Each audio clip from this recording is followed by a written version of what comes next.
Hello. Enjoying the podcast? I am so far, thank you. I just wish I could actually do more to help. If you'd like to show support for Rareform, there are a couple of ways. And what ways would those be?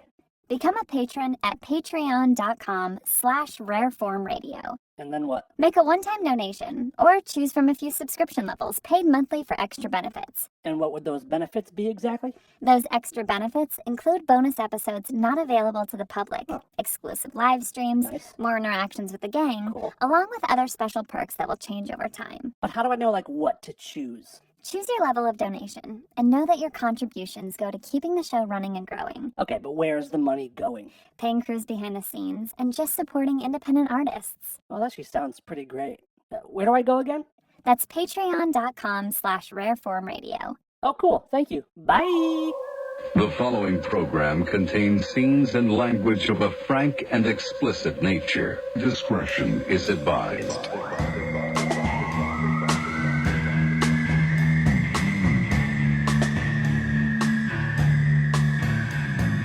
Welcome, children, to episode 86 of the Joe Rogan Experience with Dan and Kyle. Good to see you guys. Kyle, how you doing, buddy? I'm doing great, man. How are you? I'm feeling a bit feisty tonight, as I was saying earlier. Talk to me, because feisty to me means irritable and angry and ready to tear someone's head off. Nah, man, just I just got off of work. I was doing a loadout for a band whom shall not be named. And their production manager, tour manager, whomever he is, he's kind of a hard ass, and he just kind of likes to sit around and bark orders at people. Okay. And he was just throwing a bunch of stuff on the truck, and I'm like, bro, just give me a second. It was an awkward pack as it is, because there was a stack of wood, some framing, it was a really shitty pack. And then I get back to the office, and my boss is there, and I'm helping him reorganize his office. And I'm like, oh shit, I gotta get out of here. We gotta do a podcast. And I don't know, I got home, rinsed off real quick, put on my favorite 80s movie t-shirt, and I don't know, I'm feeling amped. I'm just ready to rip. You know what I mean? So you're talking about truck packs, and for anyone, most of you listening have listened to me talk about touring for a long time, but there is such an art form to getting band cases and production cases onto a truck. And what Kyle does for a living, for a side job, is it's playing Tetris with life-size trunks and cases. And there really is an art form to it. And over the years, I'm sure you've realized that when it comes time to pack a car for a trip, you're the guy that's going to do it. Yeah. Well, just, you've been touring for a long time too, and I like to think, because of my 10 years at Mates, that I can kind of look at road cases and know exactly what I need to fit. Yeah. I know exactly what will fit inside that fucking 47-inch truck. It's not 48. Yeah. It's 46 3/4. Yeah. And I just know what will fit, what won't fit. And when you have stuff 2x6s stacked up to the knee, and then weird metal frames that you're kind of trying to keep on top of that, it throws off the truck pack immensely. To where it's I'm having 8-inch gaps. We don't want no 8-inch gaps, dog. Gaps are for losers. Gaps are for amateurs. And I feel your pain, dude. I feel your pain. And I'm just amped up. I'm sucking down this delicious Ultra Rosa pink monster drink. I got some chicken nuggets next to me if I feel a bit peckish. McDonald's? McDonald's nuggets? Nah, BK, man. Everyone sleeps on them BK nugs. No, they're good. They're good. McDonald's has the best nuggets, but BK has decent ones. Have you tried the new McDonald's spicy nuggets? You know what? I'm not a fan of the spicy nugs, but what I do like from McD's, is the spicy mustard. Ew. Fuck mustard. Fuck mustard in the ass with a stick. Fuck mustard in every way possible. Fuck mustard. You're not a mustard guy? No. I hate mustard. If a man had raped my mother to death, I would hate mustard more than that guy. All right, so somebody, I'm stealing this. So don't think this is original, people. I'm literally stealing this. Would you rather be covered in mustard or 3 large buckets of period blood? It's just so sexist, but it depends on where the blood comes from. Like if it's from like you don't know where the blood comes from. It's and by not the way, it's if it's not buckets, infected. if it's buckets, it has to be from a bunch of donors. Multitude of people. Oh. It's clean period blood. What do you mean, like no pulp? Like orange juice with no pulp? No, there's no any kind of infection or blood disease or. Man, you know what's sad? The sad thing is this is a tough question for me. That's the sad thing. Let me give me a second and let me actually think about this and all right. Well, I would definitely be covered in mustard and I would go grab a corn dog from 7-Eleven and just do like one of these. Like a lint roller, like lint roll yourself with a corn dog and then eat it. Shit, dude. Yeah. If I'm being honest, a meme. It was a meme. Go ahead. I'm sorry, we got a little bit of a delay, but I think if I'm thinking about it, I hate mustard, but I would probably go mustard. I mean, it's close, but like I'm considering the period blood, I would go mustard. All right, and so for anybody who doesn't know what that's from CKY 3. Okay. Because Raytheon hate mustard so much, he's like, "Would you rather be covered in a bucket of mustard or a bucket of period blood?" And without hesitation, he said period blood. I think CKY2K is the best one. Oh, without question. It's the first time I ever saw someone like put shit on another human being. When he does the congratulations right across the lips. Dude, I was actually in a band with the lead singer from CKY, Darren Miller. You were? Who's in all those videos. No shit. Yeah, it was a band called World Under Blood, and it's basically death metal CKY. Okay. I got to be honest, like CKY is legit a really good band. Like I love the music. Like I'm a sucker for hooks. Yeah, they had a lot. Guy, dude. Infiltrate, Destroy, Rebuild. Or wait, was that Machina? No, that's them. That's them. Okay, yeah. Infiltrate, Destroy, Rebuild is like from beginning to end. That album is no filler, and I don't know how they didn't get bigger just from that album alone. All right, so the first record, or I guess it was their second record, they had 96 Bitter Beings, which was like the song. Mm-hmm. But like their second record was literally 96 Bitter Beings plus the whole record. Yeah. Yeah. That first record, the song Disengage the Simulator is such a fucking amazing song. Sporadic movements attached at the hip. Yep. Oh, yeah.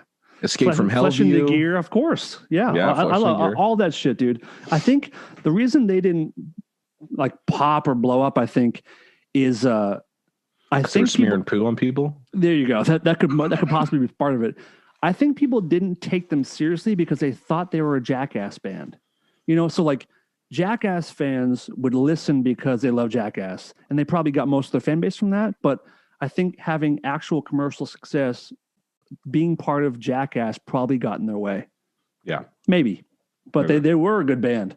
So we're doing Would You Rather real quick, and I came up with what I think it's my favorite question of all time. This is a Dan Cleary original. I've asked it of many guests, so I'll ask you as well. And give it a second. Okay.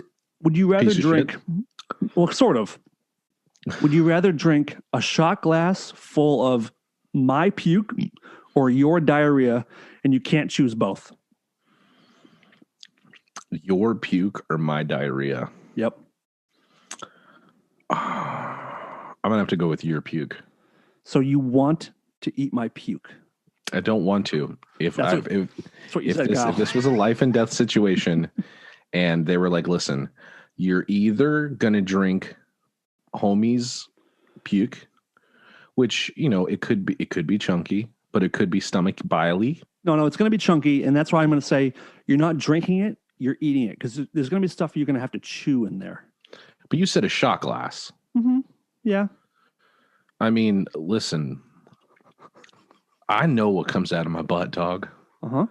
I don't want that, and I wouldn't wish that upon anybody. And let's be honest, if you were going to eat my puke, it's going to be Monster and chocolate chip cookies. Like, there's worse things to eat in the world. And that coffee that you get every day at the Bean. Hang on. Oh yeah, dude. Yeah, no, go for it. Yeah, it'd be all vanilla and like lemonade and chocolate. I mean, it might actually be. I might have to open up like a puke truck where people just walk up and get shots of my puke, and it'll be delicious. Whoever edits this video, if you saw my stomach, can you edit that out, please? All right, Frank. If you saw anything, just give it one of your cool blurs just then. Yeah. That's great. Because I've gained 30 pounds over COVID. Let me fix it. One thing we don't want to show on the show, we don't want Kyle bragging about his six-pack to everybody. He's going to make people feel bad. So, Frank, please blur it out. We don't want to give people the wrong idea that we only have studs on the show. Like, people are used to seeing me. Yes, I'm a stud. Yes, I know. And I only have studs on the show. Let Kyle be Kyle. The dude's fucking ripped. Get off his dick about it. That's where I'm at with this. So there you go, Kyle. So we mentioned episode 86, which is the year you were born, which we went over last week. Yeah. Talk to me about 1986 for a minute, if you could. Well, 1986 is a very important year to me, obviously, because it was the year I was conceived and born in. And I know I was conceived in the year 1986 because I was born in September. Yeah. So I was conceived and born in the same year. Oh, that's cool. But I typically don't like doing lists. But this is what came out in the cinemas. And this is only a little list I picked from the heatiest of the heat that dropped in 86. Here we go. And in no particular order. Stand By Me. Oh, my fucking God. Written by Stephen King. Okay. Yeah. Blue Velvet. Wow. Okay. Short Circuit. Johnny Five. Labyrinth. No shit. Babe with the Power. Yeah. Highlander. I've never seen Highlander. Oh, dude. All right. Side note. So there was this older lady who used to help babysit me when I was in elementary school when my mom would have to go to work, and we called her Grandma Betty. Oh, and Grandma Betty fucked with Highlander heavy. Like she would watch the movies. They had a TV show. Like she was either watching Highlander or what's the Lilliputian movie? Not Darby O'Gill or some shit? Yeah. Darby O'Gill and the Little People. Yeah. Holy shit. Okay. Yeah. All right. And then there was Aliens. Fucking A, dude. Cobra with Stallone. Hell yeah, Stallone. Yeah. I can't read my own writing, so we're going to go to the next one. Crossroads. Is that, with Ralph Macchio and Steve Vai? Yeah. So we had Steve Vai on Dark Matter a couple years ago with Navarro. Mm-hmm. And Navarro was a huge Crossroads fan. And Dave always argued that Steve Vai actually won that competition, and it's bullshit that they gave Macchio the win. So we presented Steve Vai with a trophy as being the winner of the Crossroads guitar off, which he still has to this day. So fun little side note. All right. Next on the list, I really need to know what the one is that I can't read, but that's okay. The Fly. I'm sorry. Fuck yeah, dude. Cronenberg. Platoon. Jesus, dude. 86 rule. Top Gun's in there too. I know that. Top Gun is literally the next on the list. Yep. Okay. Critters. Oh my God. The Texas Chainsaw Massacre 2, which is my favorite. No, it's not. Yeah, it is. Oh, check this out. Dude, I was looking for my Texas Chainsaw Massacre 2 t-shirt, but I couldn't find it. Look at that little fucker. Yeah, there it is right there. Texas Chainsaw Massacre 2 is really interesting because the first one came out in 1974, directed by Tobe Hooper. Mm-hmm. It's probably my favorite. With that and The Exorcist and Nightmare on Elm Street, my favorite horror movies of all time. Yeah. And the choice that Toby Hooper made to follow up one with part two, which is arguably a fucking comedy. I mean, it's a comedy. It's silly. It's ridiculous. It's a wild change of pace from the first one. Very, very interesting choice. And it's good. Loved it. But it's a totally different kind of movie. Dennis Hopper, that's why I loved it. Lefty with the two. Mm-hmm. Okay. All right. Another one of my favorites. Big Trouble, Little China. Big T, Little C. Fantastic. Okay. Did I say? Yeah, I think I said Critters already. Ferris Bueller's Day Off. Unbelievable. And the last one I wrote down, Little Shop of Horrors. Great. Amazing. I've been meaning to watch that one again for a while. I love that movie as a kid.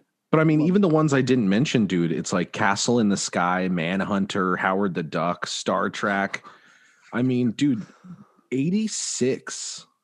Oh, Three Amigos. How could I miss that one? I was going to ask you, did Great Outdoors come out then? No. Okay. When was that? 87? I think that was 80. When did the Great Outdoors School came out in 86 too. I mean, like, dude, I literally just skimmed through. Oh, Great Outdoors is 88. Wow. 86. 88. Oh, the same year as They Live. Oh, and dude, Poltergeist 2, Hoser, Friday the 13th, Part 6. Jason the list goes on and on. 86, dude. I mean, if we're being real, there's a chance that 86 might be the best year of 80s films. 86, 88, 89, in my opinion. 85 is tough. We went over it last week, but 85, do you know Michael J. Fox in 85 alone had Back to the Future and Teen Wolf in the same year? Dude, Teen Wolf was filmed in the town that I grew up in. Oh, no kidding. All right, so do you remember when they're at the liquor store? Yeah. And they're trying to get beer? I'll take a case of beer, or whatever he says. Yeah. And then they get in the car. All right, so that liquor store is still there. And across the street from the liquor store is the Rainbow Theater, which is not there anymore. Okay.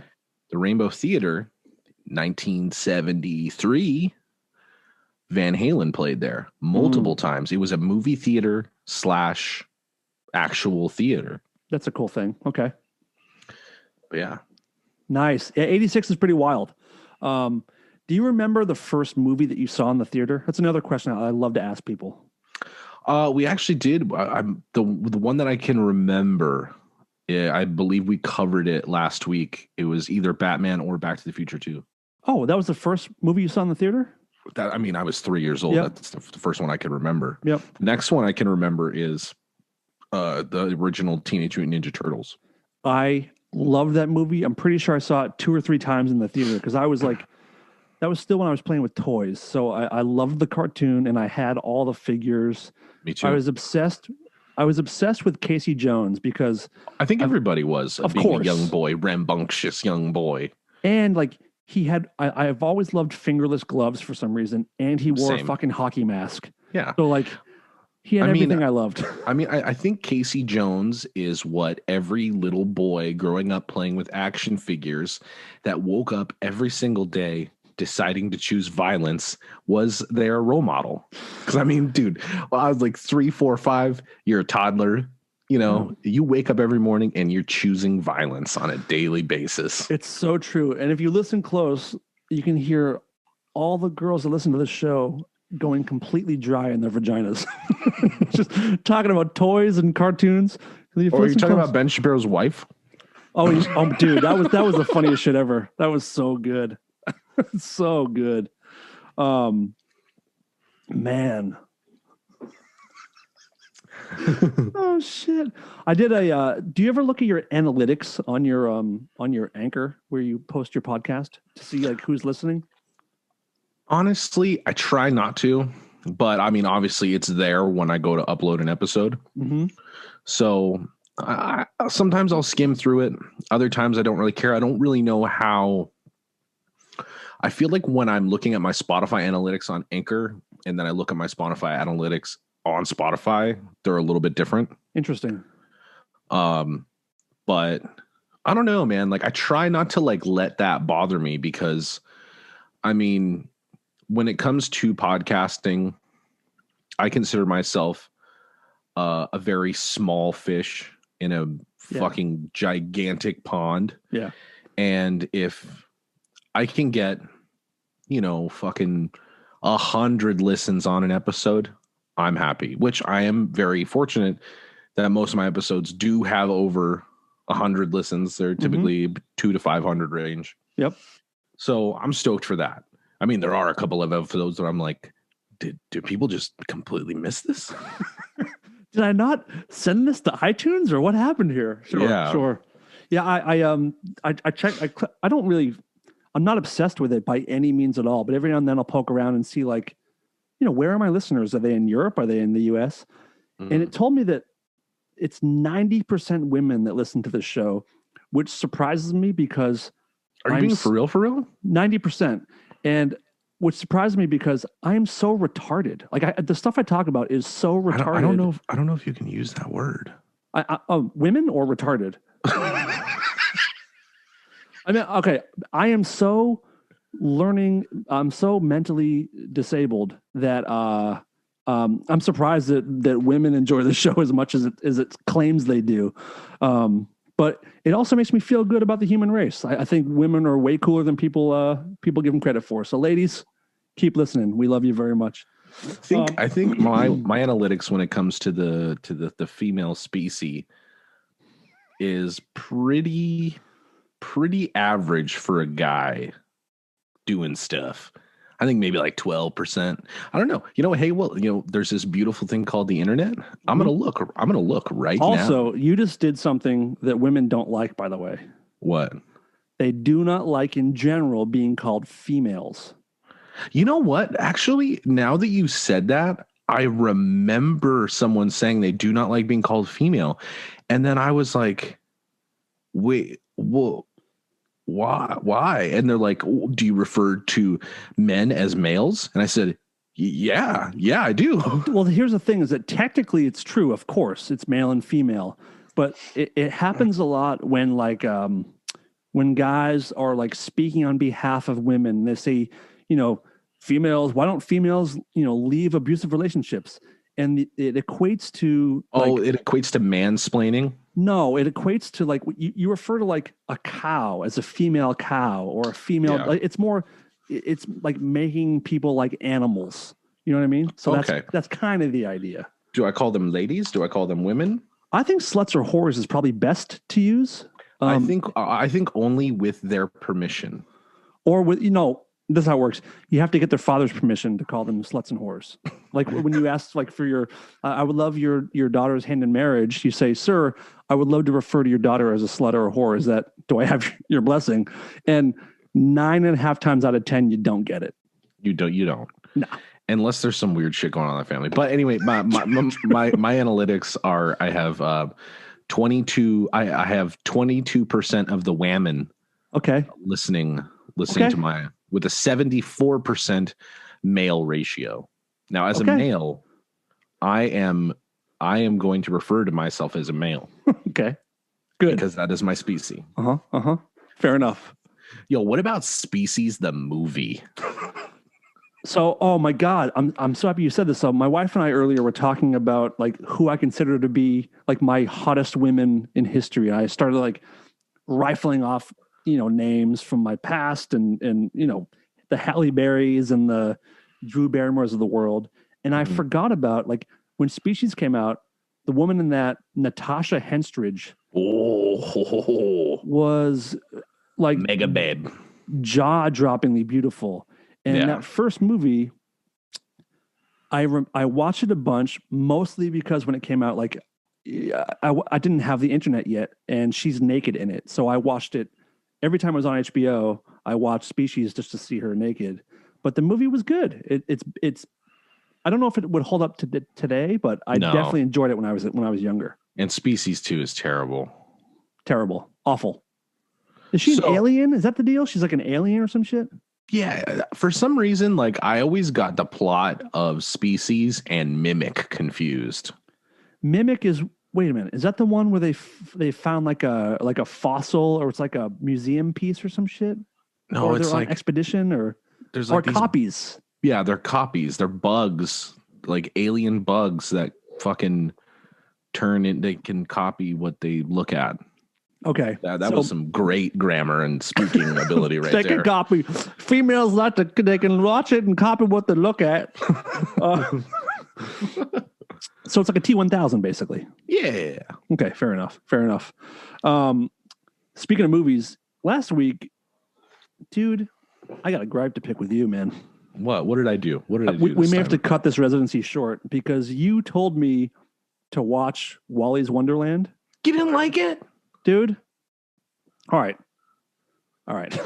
Let's settle in for a second. I'm going to give this like 3 minutes of airtime because that's like 2.5 minutes more than it deserves. It was one of the worst movies I think I've ever seen, even though I fell asleep during it. And I do not fall asleep during movies. I fell asleep like maybe 30 minutes in when he's like knocking the heads off of robots or some shit and changing his shirt. I don't know. I was like, this can't be real.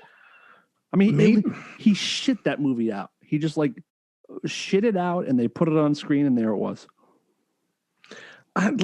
Maybe it was just, maybe it was just because like I love ridiculous movies and like, I was on a Nick Cage binge, man. Fair. I mean, well, all right, tell me this. In your opinion, was it worse than Ghost Rider? Yes, by a lot. Really? By a lot. Wow. Okay. At least Ghost Rider, he looked cool. Like the flaming skull head is badass. Whether the movie's good or not, visually it's cool. I don't think I liked anything. Like I didn't like his dyed beard. I didn't like his fucking the shit ass grape soda he would drink in the movie. I don't know. Oh yeah, the punch. Yeah. The punch. Yeah. Granted, like I said, I did sleep through the majority of it, but like I said, I don't fall asleep during movies, so that was weird. It was weird for me to fall asleep. All right, I steered you wrong, and I apologize. And if you would forgive me, I will do my best not to steer you wrong in the future. Can you apologize one more time? I like it. Dan Cleary, I am so very, very sorry I wasted your time with a shitty Nicolas Cage movie that I tried to give a decent synopsis to, but was shittier than Ghost Rider. Kyle Konkiel, welcome back to my heart. It's good to have you back. Appreciate it, buddy. So today I did something. If you notice this hoodie that I'm wearing. Oh, right? Yeah. It looks like you were attacked by walkers. Dude, I made this today. I woke up yesterday and I was like, I had this idea to put my hands in bleach and put handprints all over a sweatshirt. Did you wear gloves? I did. Okay, good. Because do you know how hard it is to get the smell of bleach off your hands? I don't, because I don't fuck with bleach a whole lot. But so I made this hoodie and I'm stoked with it, and I put it on Instagram and Twitter, and now I have like 20 orders for people that want really? a hoodie. So basically, you're talking to a guy who's now in the fashion industry. So, I mean, it might be a first for you, but congrats to you for knowing a guy who's in the industry. I mean, I have T-shirts that I sell. Do you? Yeah. Well, I mean, they were limited edition. I don't sell them anymore. But I had four designs of T-shirts. Are you going to do them again? Like, where can people find your stuff if they want to? You can go to kylekonkiel.bigcartel.com. And I'm actually in transition.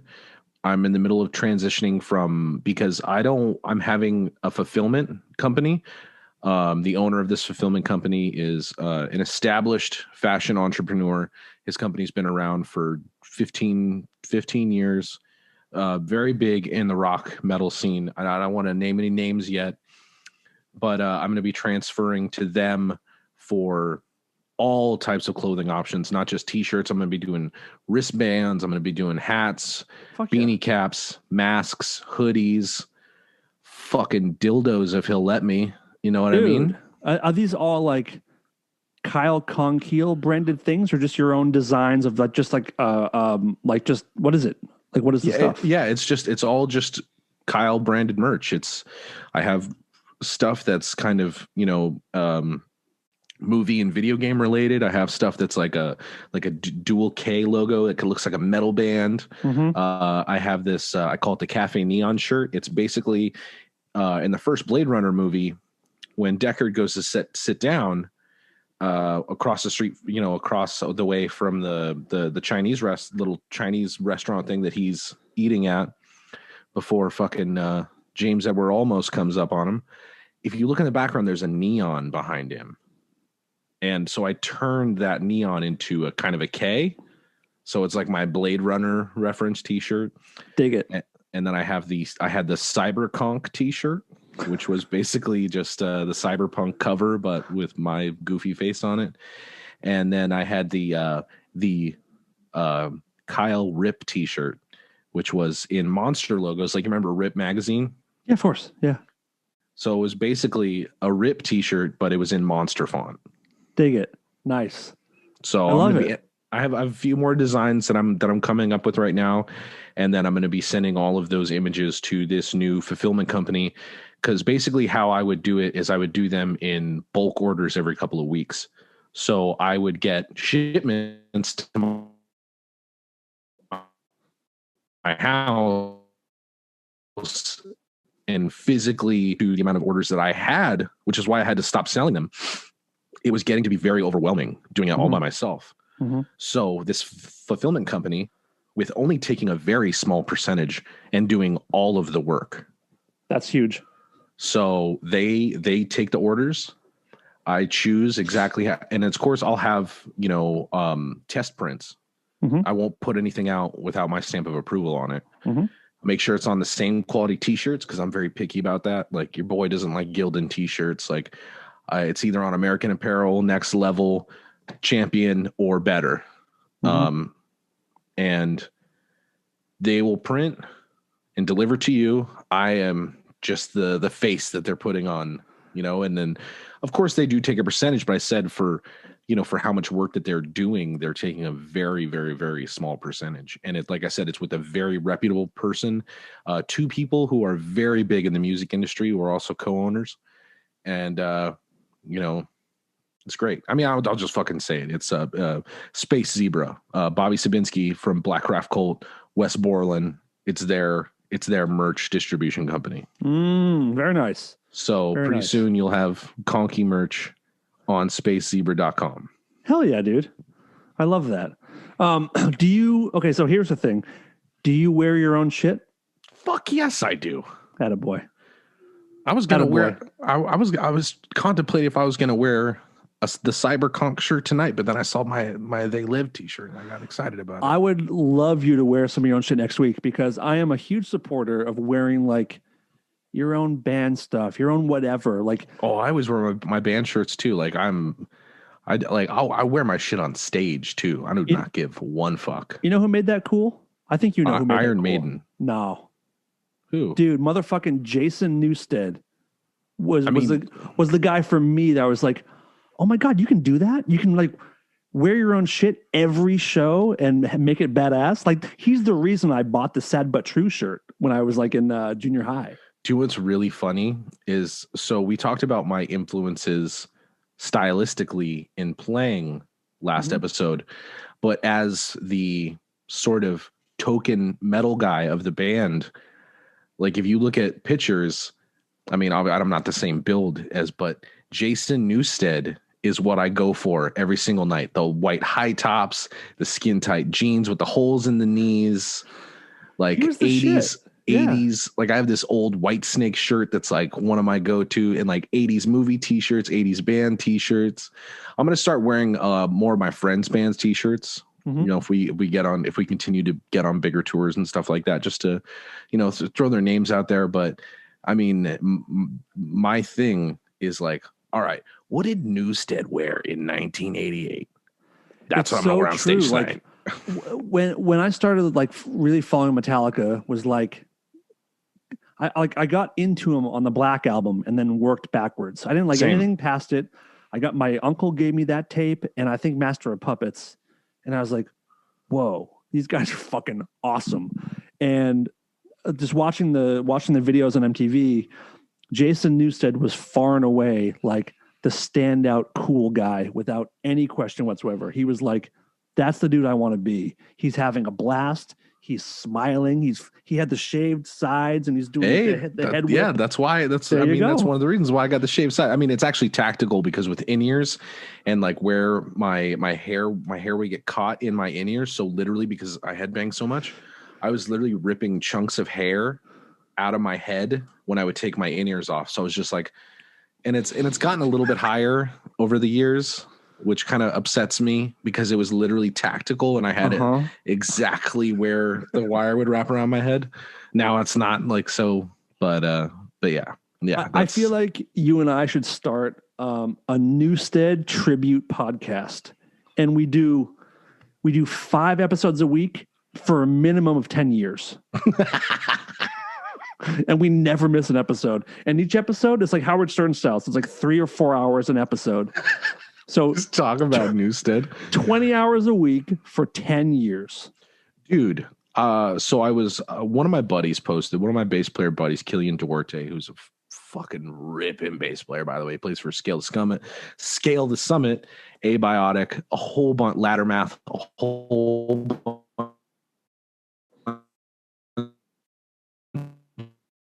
of other bands. He's a great, probably 6 or 8 months ago. And he was like, unpopular opinion, my favorite Metallica bass player is Jason Newsted. And then of course I commented and I'm just like, yeah, duh. And then like everyone's like, oh, Rob Trujillo, Cliff Burton. I'm like, hey. We are not saying that they are not great bass players. They are. To Jason Newsted, Cliff Burton was the Jimi Hendrix of the bass guitar. Mm-hmm. But there was just something, and with justice aside, because you can't hear the bass on that, I don't know. There's just something that Newsted brought to the table that just isn't there anymore. Don't get me wrong. Rob Trujillo is an amazing bass player. I mean, dude, he was in Suicidal Tendencies. Yep. He's been in a bunch of great bands. He is an amazing bass player. But just Newsted, to me, that's Metallica. Well, here's my quick take on Metallica bass players is that Cliff Burton and Rob Trujillo are probably better bass players than Newsted is. But Newsted, for me, like just brought a coolness to the band and just like Rob and Cliff both had a lot of joy, but I don't know, something about Jason was just like cooler and joyful. And all right, first of all, he was also like, I feel like he could fuck me up. Yeah, totally. He would fight you. Yeah. And he would fuck you up during that fight. I mean, dude, just look at what he was playing from 1986. It's like 1986 to 1995, dude. He had Walls. He had Sadowskis. He had Arias. He had Alembics. Yeah. He had, dude, like his taste was like, and then I'm looking back and I'm like, you know what? That Sadowski is real tasty. Maybe I should call up Roger. Hey, Roger, how much for a modern 24? I don't like those fancy basses though. $5,000. Oh, okay, yeah. I'll have to save up for that. Never mind. I always wondered because again, sorry if you guys don't know music talk, but we're talking about brands of bass guitars. Because Cliff played Alembic basses too, and Arias. I always wondered if Jason ever got any of Cliff's basses to play. Do you know? I don't know. Because some of them looked like they were the same ones. Well, I mean, Cliff was mainly known for playing Rickenbacker, Aria, and Alembic. Now, don't get me wrong. Alembics sound great. They're way fucking expensive nowadays. Like, you can't even find replacement parts. Like, one of my buddies has this custom-made Voss bass. It's a company out in Seattle. And they put fucking Alembic pickups in it before Alembic stopped making shit. And he can't, the pickups are either too big or too small. Okay. So he can't even replace the pickups. Oh, so they made pickups that weren't even like a normal size. They said that they're full-on custom deals. They were strictly made just like wall pickups. I mean, granted, wall pickups, people make the same size pickups. Mm-hmm. But Alembic was just, they were kind of weird. Okay. They were proprietary to that brand. Yeah, I'm a Fender P-Bass guy. That's just like it's simple. I know exactly what it's going to sound like through any rig, and it's what I grew up on. And I'm someone who, like, once I'm comfortable with something, that's just what it's going to be like forever. I mean, dude, there's nothing wrong. There's nothing wrong with a Fender P bass. The P bass I have is one of my favorite P basses I've ever played. It's the Prestige Eric Bass Shinedown bass player signature. Okay. It's got like a 59 style 1 P bass pickup in it. That's it. It's a big ass fucking ash body, thick too. Like it's funny. I just a couple weeks ago picked up my childhood first bass from storage, and it's next to me. My first P bass. You want to see it? Really? Yeah. Let's see that fucking thing. Pull that bitch out.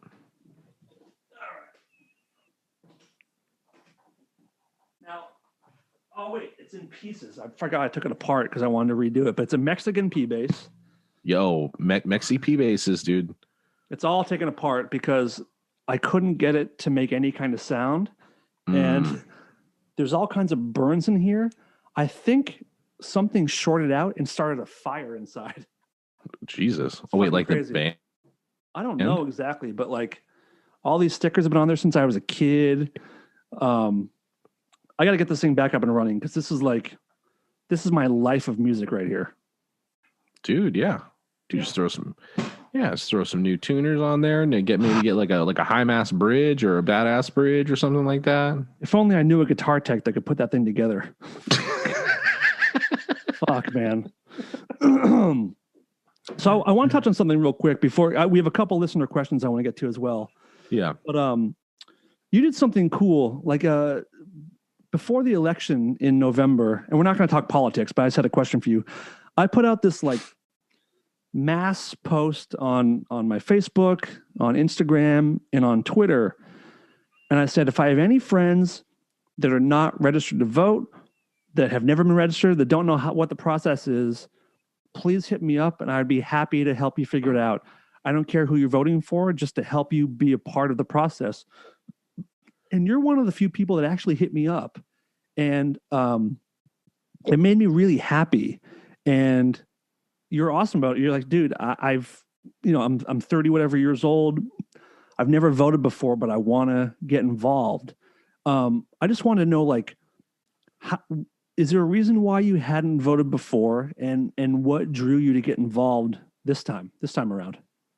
Well, see, like, I feel like I had been registered to vote before, but I never did. Okay. Like, no, wait. Yeah. Sorry. I was thinking of the draft thing. Never mind.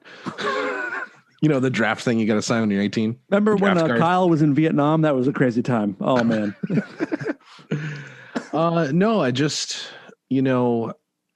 as someone who has been very, I wouldn't say publicly anti-establishment, but as someone who's been anti-establishment and who has a pretty good radar when it comes to malarkey is the word I'll use.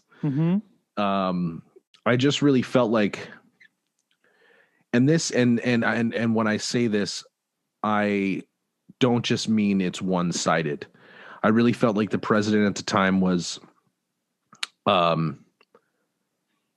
responsible for a lot of the division in this country. Now, I'm not just saying it was on the Republican side. It's also on the left as well. It's in the media.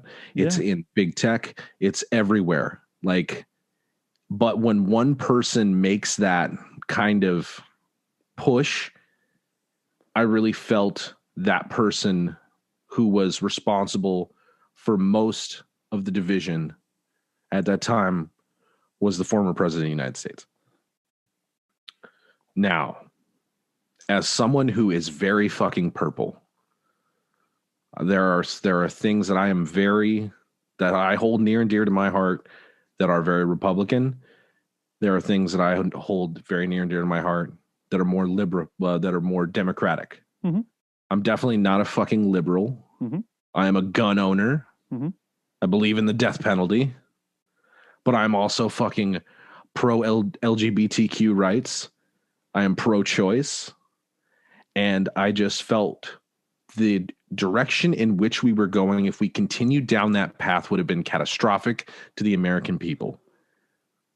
I am not, and yes, I did pick a side for that vote, but there have been many times where I have felt I have lied more on the Republican side than the Democratic side.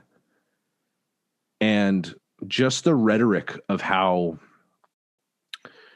people were interacting with each other, especially being online during a pandemic. You can't really get together. You can't see people. It was fucking disgusting. And I didn't want 4 more years of that. So yes, I made my choice. I picked a side, not because of I'm a fucking bleeding heart liberal hippie, because there was literally no other direction, in my personal humble opinion, for the American people to go. I mean, dude, most of the Republican Party have been trying to get Trump out of office regardless. Mm-hmm. And, you know, one of the big conspiracies, which I do believe, is the reason why they didn't go through with the pandemic assistance before the election is because the Repubs wanted him out of the office too. And if he was getting people, you know, $2,000 economic stimulus checks, and you know, the economy started gaining and there was a little bit more normality in a time of chaos, he would be like, look it, I'm making America great again. We're going to continue to make America great again. And I can see from a political standpoint that nobody wanted that. And like I said, I'm not getting political here. Like, you know, I will make fun of fucking people on the left. I will make fun of people on the right. Of course, you have to. Yeah. You know, yeah, I make fun of Ben Shapiro a lot, but that's just because he says dumb shit. He's such a little twink. He is. He's such a little dork. Yeah. And I mean, honestly, and like, if you were like, well, who would you have voted for? Like, on the Republican side, I don't fucking know. Mm-hmm. But it's like, I would have voted for Tulsi Gabbard. Right. I would have voted for fucking Andrew Yang. Mm-hmm. Now, Biden wasn't my first choice in any way. Mm-hmm. But I mean, even if homie does get through an 8th year, I mean, I don't think he's going to run again after this, to be quite honest. No, I don't either. So it's going to be Kamala. And I believe that the Republicans are going to put a woman to face her. Who that might be, I don't know. But they better fucking make sure it's someone who's at least going to, like, I don't want to say play ball, because the reason why I would have voted for Tulsi Gabbard is because she doesn't fucking play games. She doesn't play ball. She doesn't play your political fucking bullshit. Mm-hmm. But maybe have someone who's a little more hinged. Right. Like a Marjorie Taylor Greene type. Exactly. Yeah. Someone who really has their shit together. Yeah. I'm with you, dude. I mean, we talked about it a lot on the show during the election, but like this one just didn't feel left or right. It didn't feel Republican, Democrat, and not to be dramatic, but it did feel like good versus evil to me. And I share a lot of people. Yeah, I feel I share a lot of the things you just said about like I have very, you know, what would be considered Republican views and Democratic views. Kind of the same shit. I'm not a gun owner, but I'm all for, you know, the Second Amendment. I think immigration, you know, needs to be reformed. Like, I don't keep people out of the country, but like you can't just come here in droves and just keep coming and coming. Make it easier to get people here and have them paying taxes and contribute and all that stuff. But yeah, I mean, it was just like, it was so just good and evil to me. And I was really touched that you actually took me up on it. And it made me happy that like there was no like too much pride to like, I'm not going to ask for help. It was great. It was like what people should do more of, like, hey, give me a hand. Let's figure this out. And it was awesome. So thank you for taking me up on it.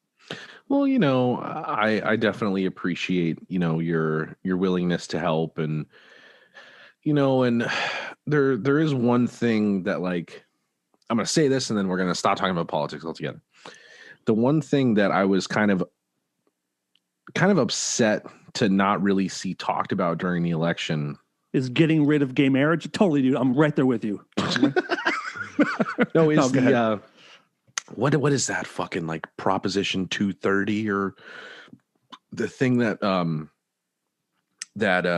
basically makes it so big tech companies like Facebook, Twitter, whomever, Amazon, like they can basically up to whatever they want to do can remove content from their platforms that it isn't protected by the First Amendment or whatever they think is offensive. Right. And now don't get me wrong.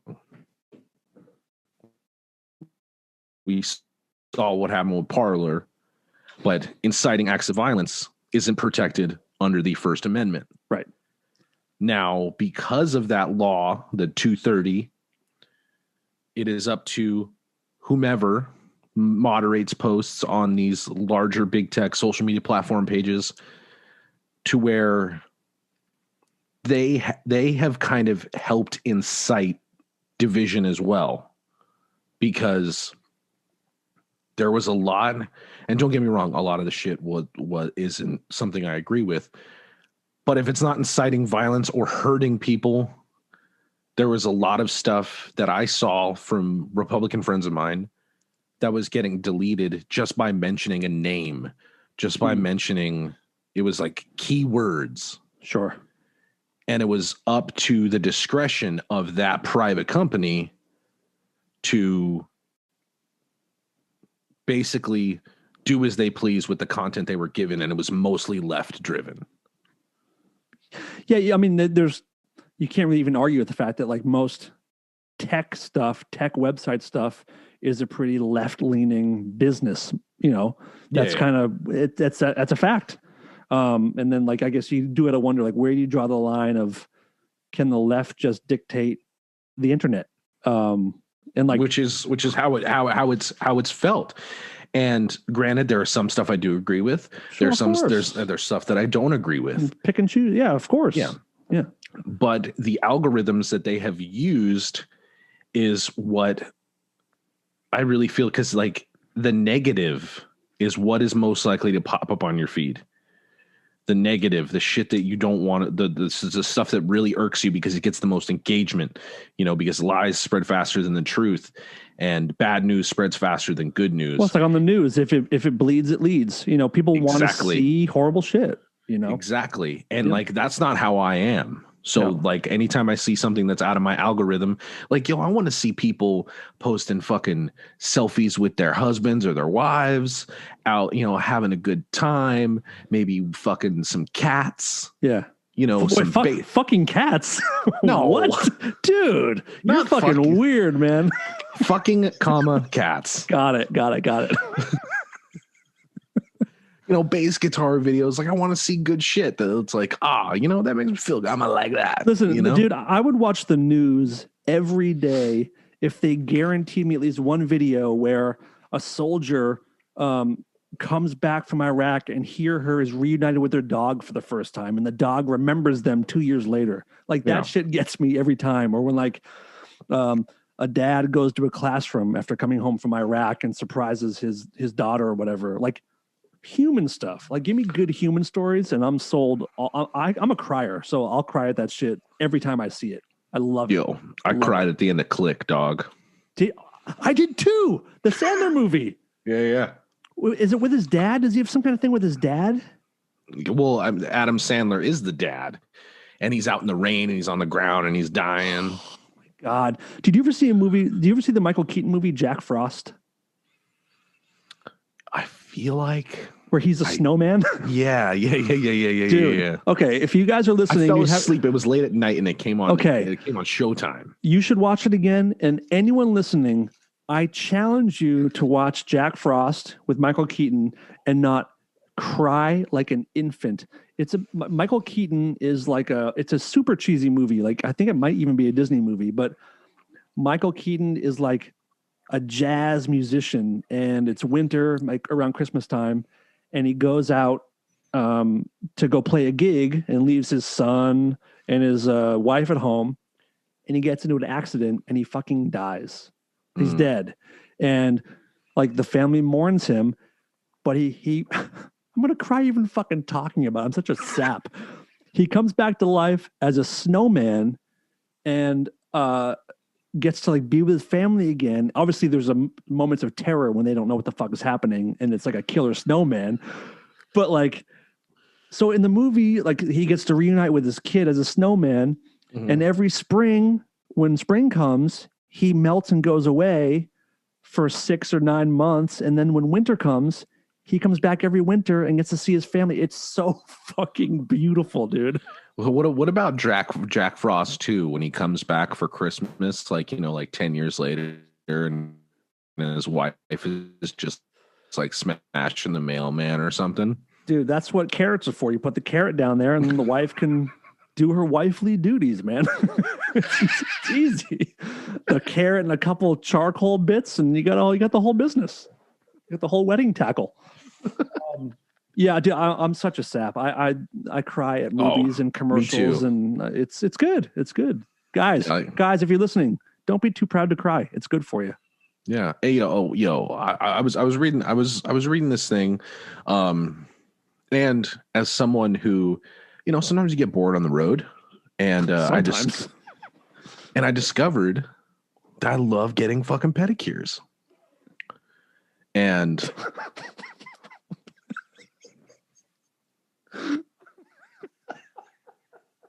What? Oh, dude, that's embarrassing. You're so lame. guys, everyone point at Kyle. He gets pedicures. I love it. Good for you. I will say this: the dudes were like pointing and laughing, but as a single guy on the road, I never got more DMs from like good-looking chicks. Really? Yeah, just post a little boomerang, like me get my little toesies done, and they're like, "Oh my god, that's so cool! You do that! Oh my god, that's so hot." So it worked for you. That was it was a move. Yeah, I mean, most of the time I wouldn't respond to any of them, But I remember our merch guy at the time. He was like, man, why you gonna paint your doggone toenails? And I was like, because I feel like it. He's like, man, that's like what chicks do. I'm like, well, you don't take care of yourself? Like, I was like, yo, I got long hair. I go and get haircuts. I go get my eyebrows done. I go and get fucking face masks. I go to the barber shop. I get cleaned up. I go and get pedicures. Like, I have motherfucking spa days, dog. Like, what do you do? Fucking get a hotel room, get KFC, and jerk off to fucking porn? That's your spa day? So, based on your impression, is there any chance that your merch guy was named Vernon Love? No. Oh, man. Our Jane's merch guy is an awesome dude named Vern, and he's from Atlanta, and he talks just like that. This guy is from Atlanta, too. Dude, are you sure it wasn't Vern? Vernon P. Love? No. All right. Well, hopefully you get to meet Vern someday. The dude fucking rules. But I remember, this is very politically incorrect of him, by the way. And I was like, dude, chicks love it. He goes, what kind of chicks? Chicks with dicks? Perfect. It's a very Georgia attitude to have. I love that. Good for you. I mean, I was laughing. I was joking, but like, I don't care if you get pedicures. That's great. No, I know you don't. I was just sitting here letting you do your thing. So I used to bite my nails for my whole life. I still do. I used to be so limber. I would bite my toenails when I was a kid. I think I did that too when I was a kid. I can't get there anymore, No. But like I would bite my toenails. That means that totally means you try to suck your own dick. Who the fuck hasn't? Like I've tried to see how close I can get within the last 6 months. I've tried, and I'm not that limber. It's not very close. And here's a weird thing. It's funny you said that. And I swear to God, this is true. I probably have 3 or 4 dreams a year where I suck my own dick. Really? Yes, dude. That's how bad I want to do it. I have never. Yeah. I have never had a dream. I'm not gonna say I haven't tried. You know, when I was younger, I was limber. I tried. We all want to know if we can get there. You know, we all want to know. But and it's not even like this is what I'm gonna do with my life now. It's just you want to try. Of course. We should it's like the only reason I would consider getting into yoga is just to get closer to being able to suck my own dick. Yo, do you know what I didn't realize about yoga? Is how many motherfuckers are just ripping ass in the yoga room? Well, that's what I've heard. My wife was she still teaches sometimes, but she taught for years, and she would always mention people just do it, and there's no mention of it. No one cares. And no one snickers. No one says excuse me. It's just and then just go about your downward dog or whatever the fuck. It's weird. Yeah. It's weird. Because I remember I went to yoga and it was my first time. I went with one of my really good friends, and she's like, oh, this teacher's kind of rough or whatever. And when we get there, it was a different yoga teacher, and I really there was fucking eucalyptus or whatever the fuck kind of scent in the air, and it was dark and dim, and she had some dope music and was had a very soft, comforting voice. Mm-hmm. Now I want you to roll over, close your eyes, relax. And as I'm closing my eyes and fucking relax, I'm like, Jesus Christ, I was literally right fucking next to my head. You sprayed me, dude. Yeah. Because you speckled brown on my cheek, you motherfucker. And some fucking butt spatter on my fucking face, bruh. It's not optimal for a peaceful situation. That's for sure. Bro, seriously, I've been thinking about it lately, and I'm like, yo, I hate going to the gym because of other motherfuckers. I will go to the gym when gyms open back up. Your boy's fucking vaccinated.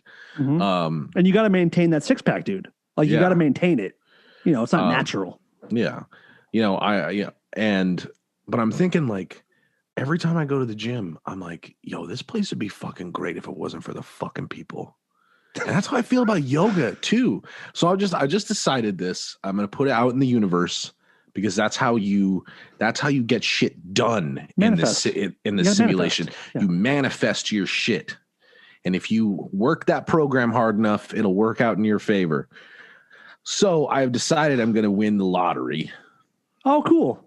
And I'm going to have when I buy my house in Calabasas or Woodland Hills, I'm going to have the Konkiel gym and the Konkiel yoga studio. And I'm going to have my own yoga teacher and my own personal trainer because it'll be my gym. And I will be the one farting in my own yoga room. But I'll be paying the yoga teacher lots of money, so it wouldn't even matter. And you, my friend, will 100% deserve it.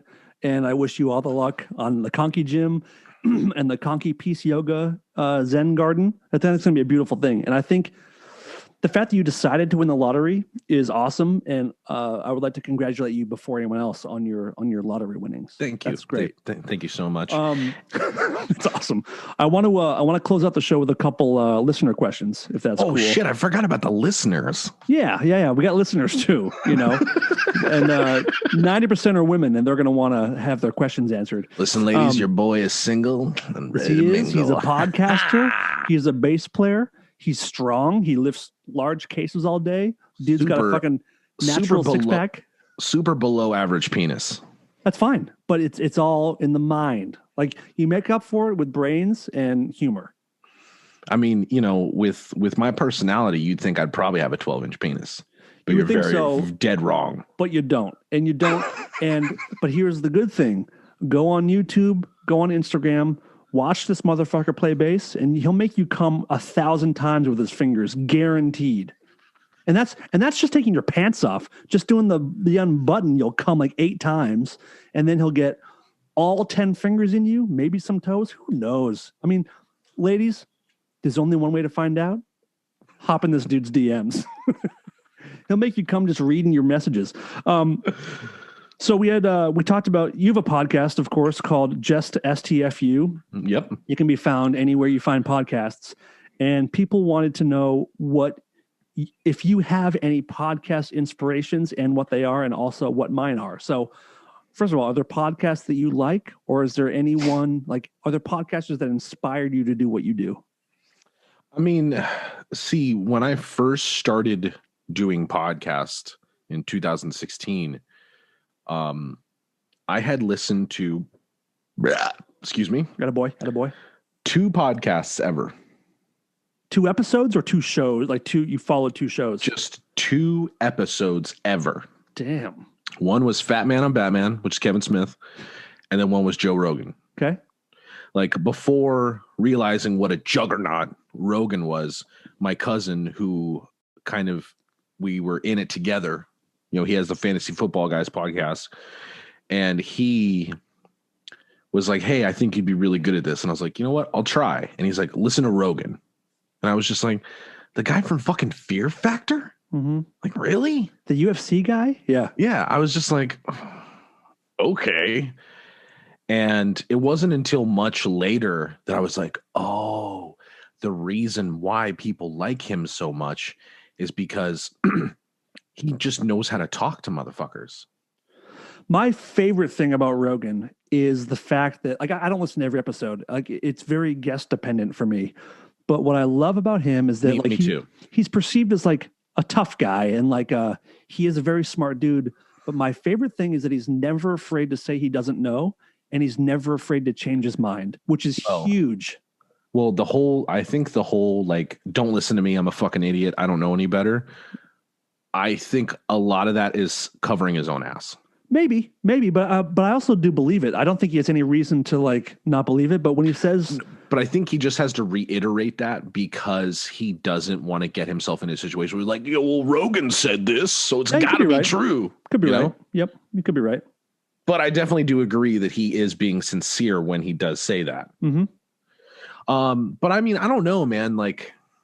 Podcasting, it's really weird because my guitar player Doc Coyle has a podcast called The X-Man, which I think is a really great podcast. He's up to I think 150, 160 episodes now.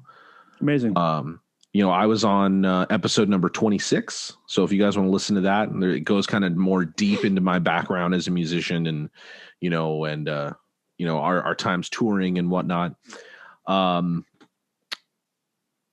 The X-Man podcast, Joe Rogan, but it's very guest dependent. I love Star Talk with, what's that? It's Neil deGrasse Tyson, Bill Nye, they have different guests, and they kind of just talk about fucking science and astrophysics and space. Mm-hmm. And I love that. I did listen to, your old show with Dave Navarro. Oh, Dark Matter. Dark Matter. Yes, There we go. Yep. I listened to Dark Matter. Listen to the Lex Friedman podcast, which is pretty good. I just love how deadpan he is. I love that because when I'm excited, it's hard for me to kind of display that emotion, but you can tell when I'm hyped about something. You can tell when I'm upset. This guy is just talking into the microphone. Hello, I'm Lex Friedman, and he's just some Russian dude who's American. Well, he's American citizen now, but I mean, that's really it. I love listening to Kevin Smith's stories. His Fat Man on Batman is cool or whatever. But if you haven't watched something that's comic booky, it's real, it can get real spoilery. And I kind of just stopped listening to it because it's there was a while where I couldn't keep up with all the Marvel movies or, yeah, or all things going on in the comic book world. And I was just whatever. But I do love listening to Kevin Smith's stories. Oh, he's a great storyteller. Amazing storyteller. Do the Kevin Smith lives. Love those. Mm-hmm. Who else? I'm typically really bad at being put on the spot. But the reason why I like those people is their ability to have conversations pretty openly. Rogan can be a bit biased, but like you said, he's not afraid to admit that he doesn't know anything, and he is willing to change his opinion. I do appreciate that. Sometimes I feel like he panders a little bit too much to his guest. Fair enough. Yeah, fair enough. Yeah. I was telling someone today, like what's neat about Rogan, or not any podcast or any talk show host. Sometimes I don't care about the guest as long as both people are interested in what they're talking about. Like the fact that a good podcaster can, like, you really care about, you're interested in what the guest is saying is interesting to me. Like I like watching people just have a conversation that they're both invested in. You know, that's big for me. There's only a few podcasts that I really follow, like Tiger Belly with Bobby Lee is one of the funniest people in the world to me. Did you listen to that one with Carlos Mencia? I sure did. Oh, it was incredible. I just found out about it, so I'm gonna. Oh, you haven't seen it yet? No, I haven't seen it yet. Do you watch them or do you listen? Like, you can watch them all on YouTube. I listen to them. Okay, I like to watch podcasts usually, but that one is incredible. And it's if you don't know anything about it, I'm not going to say anything. But it's like at times it's infuriating. It's so upsetting. Yeah. Tiger Belly, I love. Bobby Lee has another one with. Guys We Fucked. I almost forgot about them. Oh, I never heard of that one. Yeah, the Guys We Fucked. No, never heard of it. I can't tell you their names, but that's the name of their podcast. The Guys We Fucked. Okay, cool. Two I'll check it chicks, out. and they're hilarious. I love it. Bad Friends, which is Bobby Lee and Andrew Santino, another comedian. It's a fantastic one that started within the last year. Bill Burr. I mean, the Bill Burr Monday Morning Podcast has been 12, 13 years. And just the fact that guy can talk. One that he has with Bert Kreischer. It's called the Bill Burt Podcast. Yeah, Bill Burr. That's a good one. Fucking Tim Dillon. I'm not sold on Tim Dillon. See, the reason why I like Tim Dillon is because I don't ever take him seriously. I don't either, but I also just don't find him that funny. Fair enough. There's times I can take him in small doses. I can take him when he's a guest on someone's show for a little while, but I don't think I've tried to watch his show and it's too much for me. He's very good at what he does. He's just not my flavor, Fair enough. Tom Segura, love him. Your Mom's House is incredible. Two Bears, One Cave. Him and Bert Kreischer have one. Those are two that I don't miss, and those are new to me in the last year. Like, if there's one thing I've gotten from COVID and the lockdown, it was getting into podcasts more. Like, because it's weird. Like, I've been doing this for this is like 12th year technically, but the first 8-9 years, I never watched to see what other people that do this do. You know what I mean? Like, yeah. So I like to watch just to see different styles and look at the way people have their sets and look at the gear they use and try to how they incorporate technology. It's fascinating to learn, and I know that me watching those things is going to help this show grow and give a better experience to the listeners. So, it's just crazy. There are so many options nowadays. There really is, dude. I think my fucking mom has a podcast. You know what I mean? Probably. Yeah. My grandmother has one. She's been dead for 15 years. It's crazy. It's fucking crazy. There's some good horror ones. There's one called Radio Rental, which is great. It's like people telling real, terrifying stories that happened to them. Being stalked by a serial killer, and they didn't know the person was a serial. It ended up being Ted Bundy. That was it's really wild shit and told in a cool way. But if it has anything to do with aliens or abductions or space, or funny motherfuckers, I'm all about it. Unsolved Mysteries has a new podcast too, where they're shit. Yeah, they have 2 or 3 episodes out. Let's end with one more question. This comes in from our friend Chris, and she says, question for you guys. What fashion trends do you guys not understand? What trends do you like? I'll give you a second to think about it. And one thing that I don't like that tie-dye is becoming this really big thing again. I don't understand exactly why people are doing bright pink and blues. It's an odd thing.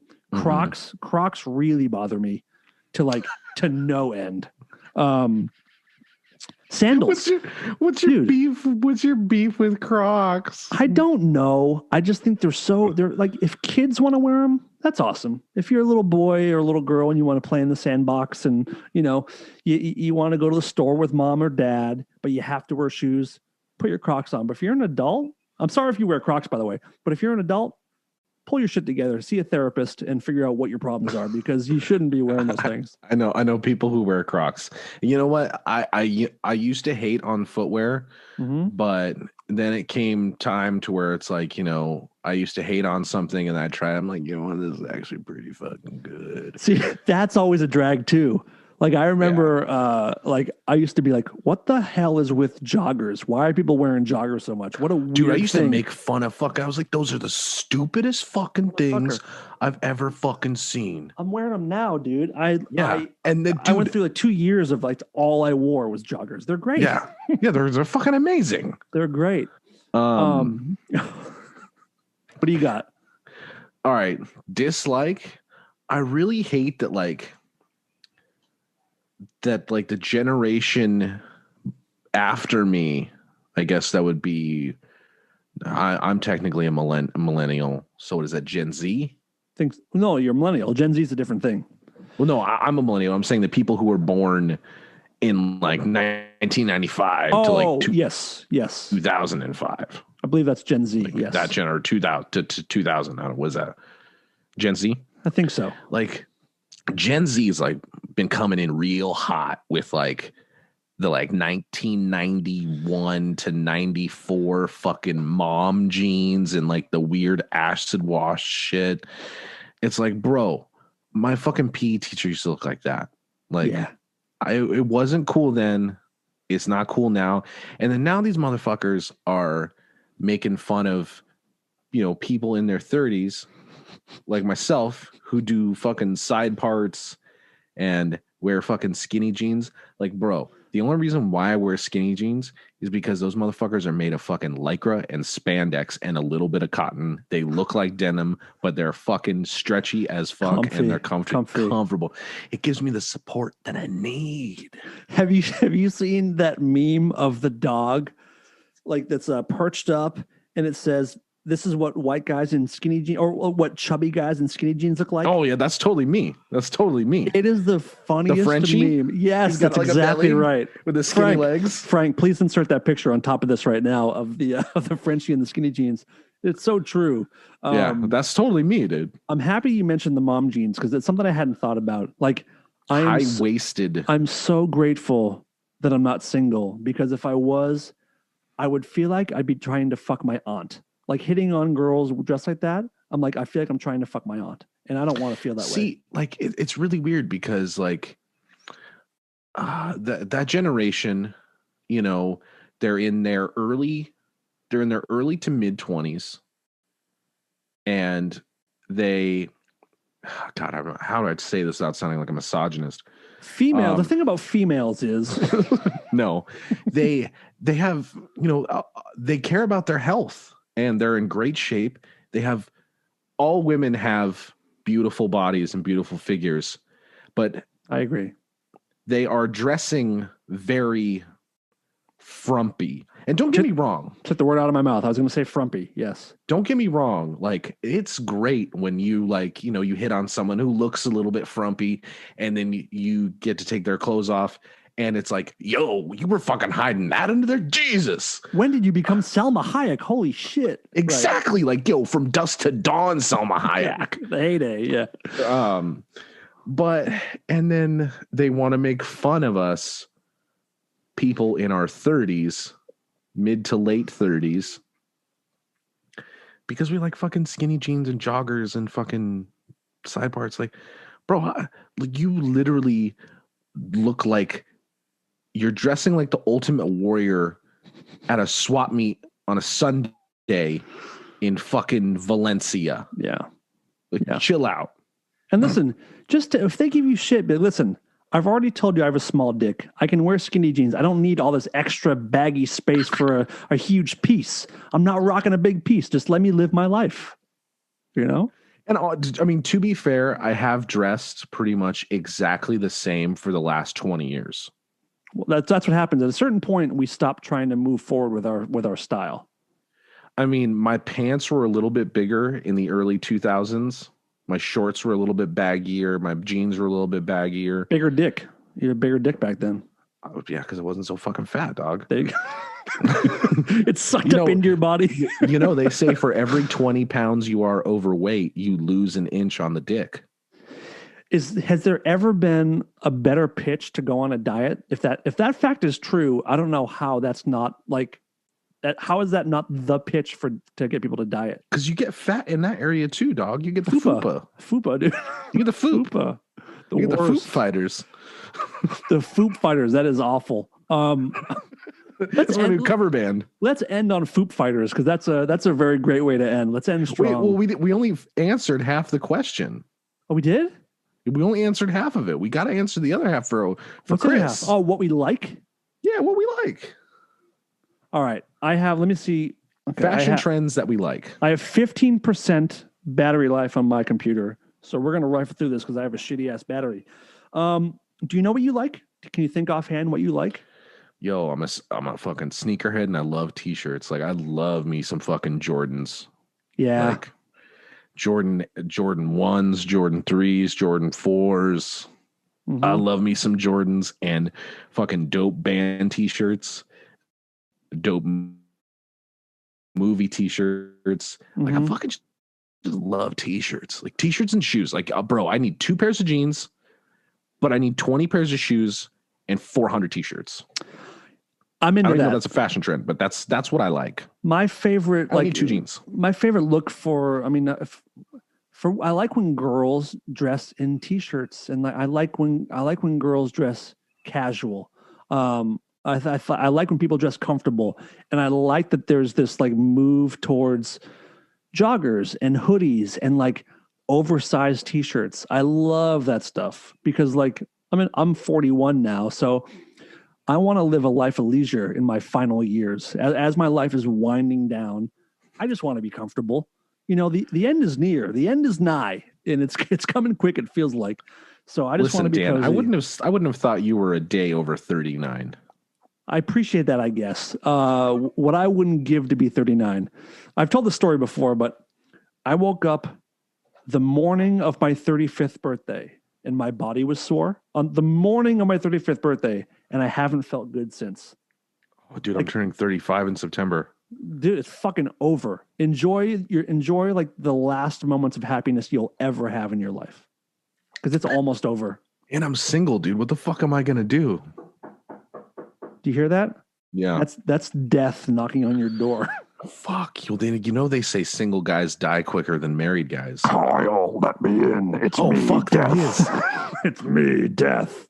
I didn't know that. It makes sense because I need my wife to keep me alive. Your wife is dope, dude. I have met her a few times, and she has always been a sweetheart to me. Yeah. And just, I've seen like some of your interactions together on, in person and on social media. And I'm just like, you know what? I'm super happy for Dan. She seems like a really dope wife. Thank you. She's a good egg. I've known her since we were 12. So that's why. There's no we haven't been together since we were 12, but we've been friends since we were 12. So there's no secrets there. We know everything about each other, and it's good. But thank you, I appreciate that. Yeah, of course. But yeah, if it weren't for she keeps me from walking into traffic. I would not be alive. I'd be dead, I think, somehow, just from being an idiot. I'm a stupid person. I'm not careful with most things, so I'm alive because of her. So find someone soon before you die. Yeah, I will say this. I am stupid for the most part. I never know what I'm talking about. And please don't ever take me too fucking seriously, because I don't even take myself seriously, people. It's the best way to be. Don't take yourself seriously. Please listen to Kyle's podcast called Just STFU, wherever you get podcasts. Give him a follow at KS Konkiel, which is KONKIEL on all the social medias. This is a fun show. Thank you, buddy. And I told you I was feisty tonight. I like it. I'm into it. I got to catch you after work each show. So let me know your work schedule, we'll be sure to book a show like directly after your shift next time too. Yeah, perfectly. Perfect. All right, buddy. And everyone else, keep those questions coming. You can send us questions on Instagram. I love audio messages the most. Patreon people, you guys get priority for your questions. And if you want to sign up for us for our Patreon, you can go to patreon.com/RareFormRadio. We do things called director's cuts there, extended episodes, free episodes, all that fun stuff. They can see my belly. They can see. No, are we going to show it unedited there? Yeah, for Patreon they can. Okay, you guys get to They see can see my fat ass belly. Well, we'll call it the 6-pack. Kyle, Where's my Rare Form Radio shirt? I saw you rocking one the other day. You want one? Yeah. I'll give you a fucking shirt, dude. You give me some of your guitar picks and I'll give you a shirt. All right, I got 18 picks with your name on it. I love it. And if you guys, seriously, I don't know what the fuck's I don't know why people like this hoodie so much, but I'm blown away by the response to it. So if you guys want one and you're serious, hit me up and maybe I'll start selling them. I don't fucking know. You should. Kyle, thank you, buddy. And we'll see you and everybody else next week. Thank you. This is Lola, and I'm here to tell the world to stop being such pussies and listen to Rare Form Radio.